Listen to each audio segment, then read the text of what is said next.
নমস্কাৰ আপোনালোকে চাবলৈ আৰম্ভ কৰিছে প্ৰতিদিন খবৰ আৰু এই মুহূৰ্তত দিব ওলাইছো আজি দিনটোৰ বহুকেইটা গুৰুত্বপূৰ্ণ খবৰ। আজি হৈছে 28 জুলাই দেওবাৰ।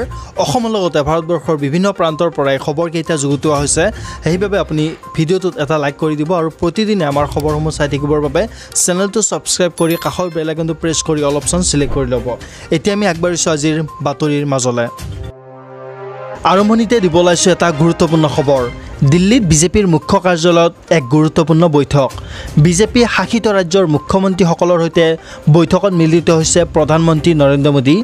বৈঠকত উপস্থিত আছে অসমৰ মুখ্যমন্ত্ৰী ডক্টৰ হিমন্ত বিশ্ব শৰ্মাও। বিজেপি শাসিত ৰাজ্যৰ উপ মুখ্যমন্ত্ৰীসকলো উপস্থিত আছে এই বিশেষ বৈঠকখনত। কেন্দ্ৰীয় আঁচনি ৰূপায়ণৰ ক্ষেত্ৰত প্ৰধানমন্ত্ৰীয়ে ৰিপৰ্ট ল'ব। লগতে লোকসভা নিৰ্বাচন কেন্দ্ৰিক আলোচনাৰো সম্ভাৱনা আছে এই বিশেষ বৈঠকখনত। বিজেপিৰ সভাপতি জে.পি. নাড্ডা, গৃহমন্ত্ৰী অমিত শ্বাহ লগতে উপস্থিত আছে আন কেইবাগৰাকীও বিশিষ্ট দপ্তৰত থকা মন্ত্ৰী এই বিশেষ বৈঠকখনত। পৰৱৰ্তী খবৰ দিব ওলাইছোঁ এটি বেয়া খবৰ, কিয়নো স্বাভাৱিকতকৈ 5 ডিগ্ৰী আৰু বৃদ্ধি পাব তাপমাত্ৰা।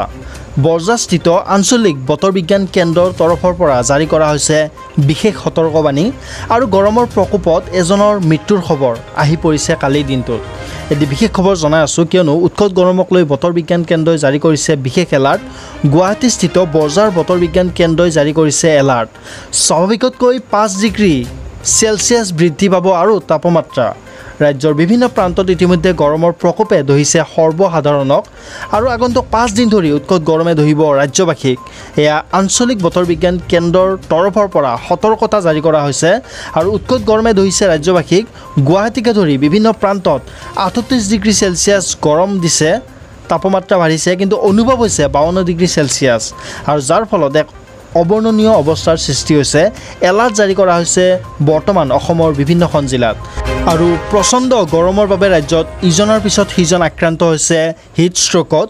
দিন হাজিৰা কৰা এজন লোকে কালিৰ দিনটোত প্ৰাণ হেৰুওৱা পৰিলক্ষিত হৈছে।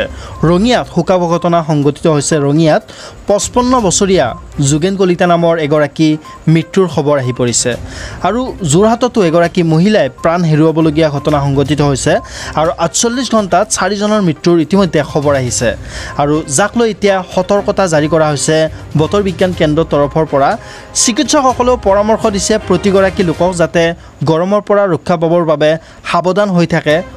আপোনালোক যাতে সকলো সাৱধান হৈ থাকে, ইয়াৰ বাবে চিকিৎসকেও পৰামৰ্শ আগবঢ়াইছে। গতিকে আপোনালোক সকলো সাৱধান হৈ থাকিব বুলি আশা ৰাখিলোঁ। এতিয়া আগবাঢ়িম আমি পৰৱৰ্তী বাতৰিৰ পিনে।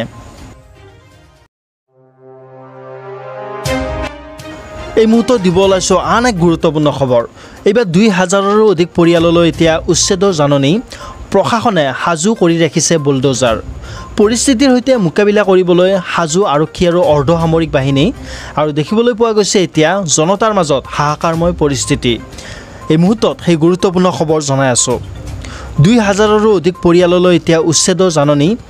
প্ৰশাসনে সাজু কৰি ৰাখিছে বুলডোজাৰ আৰু আনহাতে পৰিস্থিতিৰ বাবে মোকাবিলা কৰিবলৈ সাজু আৰক্ষী আৰু অৰ্ধসামৰিক বাহিনী আৰু VGR PGRত বসবাস কৰা লোকৰ মাজত হাহাকাৰময় পৰিস্থিতি দেখিবলৈ পোৱা গৈছে। পশ্চিম কাৰ্বি আংলঙৰ গ্ৰেজিং ৰিজাৰ্ভবাসী এতিয়া শংকাত ভুগিছে। উচ্ছেদ অভিযানৰ জাননীৰ পাছতেই খেৰণীৰ গ্ৰেজিং ৰিজাৰ্ভবাসী ভীতিগ্ৰস্ত। সৰ্বোচ্চ ন্যায়ালয়ৰ নিৰ্দেশ অনুযায়ী PGR ভূমিত উচ্ছেদৰ জাননী আৰু ৰাজহুৱা স্থানত জাননী পোষ্টাৰিঙৰ পাছতেই ব্যাপক প্ৰতিক্ৰিয়াৰ সৃষ্টি হৈছে। উচ্ছেদৰ বিৰুদ্ধে গুৱাহাটী উচ্চ ন্যায়ালয়ৰ স্থগিতাদেশ জাৰি। পাহাৰীয়া জিলাখনৰ উচ্ছেদৰ জাননীক লৈ সূত্ৰপাত হৈছে এতিয়া বিতৰ্ক। এই মুহূৰ্তত জনাই আছোঁ এটি বিশেষ খবৰ, কিয়নো 2000ৰো অধিক পৰিয়াললৈ এতিয়া উচ্ছেদৰ জাননী প্ৰেৰণ কৰা হৈছে। প্ৰশাসনে সাজু কৰি ৰাখিছে বুলডোজাৰ। এয়া দেখিবলৈ পাইছে জাননী প্ৰেৰণ কৰা হৈছে। 2000ৰো অধিক পৰিয়াললৈ উচ্ছেদৰ জাননী প্ৰেৰণ। প্ৰশাসনে সাজু কৰি ৰাখিছে বুলডোজাৰ আৰু পৰিস্থিতিৰ বাবে মোকাবিলা কৰিবলৈ আৰক্ষী আৰু অৰ্ধসামৰিক বাহিনী সাজু কৰি ৰখা হৈছে। গতিকে এতিয়া শংকাত ভুগিছে জনতা। উচ্ছেদ অভিযানৰ জাননীৰ পিছতে এতিয়া খেৰণীৰ গ্ৰেজিং ৰিজৰ্টবাসী এতিয়া ভীতিগ্ৰস্ত হোৱা আমি দেখিবলৈ পাইছোঁ। ৰাজহুৱা স্থানত জাননী আৰু পোষ্টাৰিঙৰ পাছতেই কিন্তু এতিয়া ব্যাপক প্ৰতিক্ৰিয়াৰ সৃষ্টি হৈছে সৰ্বত্ৰ।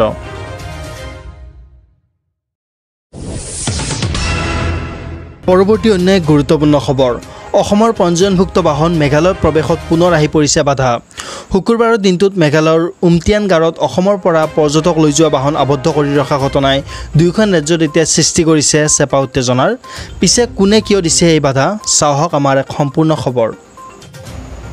দুৰ্বৃত্তৰ দপদপনিত বিপৰ্যস্ত মেঘালয়ৰ পৰ্যটন ক্ষেত্ৰ অসমৰ টেক্সিক বাধা দিয়া কাৰ্যক তীব্ৰ গৰিহণা মেঘালয়ৰ গৃহমন্ত্ৰী প্ৰীষ্টম টিংছঙৰ পিছে সমাধান সূত্ৰ ওলাবনে পৰিবহণ খণ্ডৰ সংঘাতৰ কোনে আশ্বাস্ত কৰিব শ শ পৰ্যটকক মেঘালয়ৰ পূব খাচী জিলাৰ উমটিংগাৰত অসমৰ পৰা পৰ্যটক লৈ যোৱা বাহন আবদ্ধ কৰি ৰখা ঘটনাই দুয়োখন ৰাজ্যতে সৃষ্টি কৰিলে এক চেপা উত্তেজনাৰ HYNH নামৰ সংগঠনটোৰ একাংশ সদস্যই এনেধৰণে অসমৰ গাড়ীসমূহ উভতাই পঠিওৱাৰ দৃশ্য সামাজিক মাধ্যমত বিয়পি পৰাৰ লগে লগেই হাহাকাৰ লাগে মেঘালয়লৈ যাব লগা আৰু মেঘালয়ত বাহৰ পাতি থকা হাজাৰ হাজাৰ পৰ্যটকৰ মাজত কেনেধৰণেৰে মেঘালয়ৰ পৰা ওলাই আহিব পাৰি তাক লৈ চিন্তিত হৈ পৰিছে হোটেলত বাহৰ পাতি থকা পৰ্যটকসকলে ইয়াৰ সমান্তৰালকৈ প্ৰকৃতিৰ ৰাণী মেঘালয়ত গৰমৰ বন্ধ কটাবলৈ পৰিকল্পনা কৰা হাজাৰ হাজাৰ পৰ্যটকে বাতিল কৰিলে মেঘালয়ৰ ভ্ৰমণ যি কাৰণত শংকিত হৈ পৰিছে মেঘালয়ৰ চৰকাৰ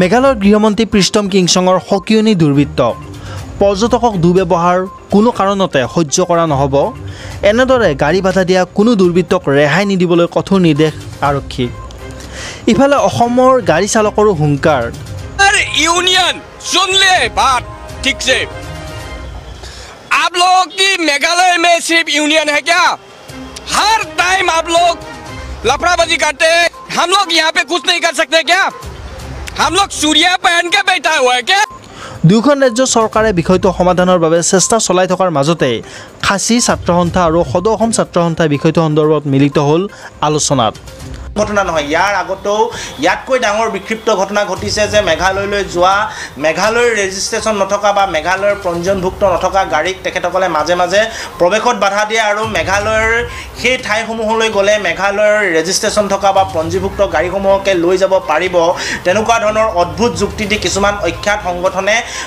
বছৰত দুবাৰ তিনিবাৰ বা যেতিয়া তেতিয়া তেখেতসকলে এনেকুৱা ধৰণৰ বিক্ষিপ্ত ঘটনা সংঘটিত কৰি আহিছে আৰু আমি এটা কথা মেঘালয় চৰকাৰক স্পষ্টকৈ জনাই দিছোঁ যে ভৱিষ্যতৰ দিনত অসমৰ গাড়ী প্ৰৱেশত যদি বছৰত দুই তিনিবাৰ এনেকুৱাকৈ বাধাৰ সন্মুখীন হয় অনাকাংক্ষিত পৰিৱেশৰ সৃষ্টি হয় আটাইতকৈ লোকচানৰ সন্মুখীন যে মেঘালয় ক'ব সেই কথাটো স্পষ্ট পৰ্যটকসকলক আশ্বস্ত কৰিবলৈ চেষ্টা দুয়োটা ছাত্ৰ সংগঠনৰ তাৰোপৰি দুয়োখন চৰকাৰক বিষয়টো গুৰুত্ব সহকাৰে লৈ সমাধান সূত্ৰ উলিওৱাৰ আহ্বান ছাত্ৰ সংগঠন দুয়োটাৰ একেটা সময়তে মেঘালয়ৰ বিধানসভাৰ অধ্যক্ষ থমাছ চাংমাই ঘটালে বিস্ফোৰণ মেঘালয়ৰ পৰা প্ৰায় 2500 শ্ৰমিক পলায়ন ILP ৱৰ্ক পাৰ্মিটৰ প্ৰভাৱ পৰিছে ৰাজ্যখনত শ্ৰমিকৰ অভাৱত স্থবিৰ হৈ পৰিছে এতিয়া বিধানসভা ভ্ৰমণ নিৰ্মাণৰ কাম কাজো আৰু অসম আৰু মেঘালয় চৰকাৰে আশ্বস্ত কৰিব বিচাৰিলেও কিন্তু হ্ৰাস পাইছে অসমৰ পৰা মেঘালয়লৈ যোৱা পৰ্যটকৰ সংখ্যা যেন বিশ্বাসত ল'ব পৰা নাই কথাবোৰ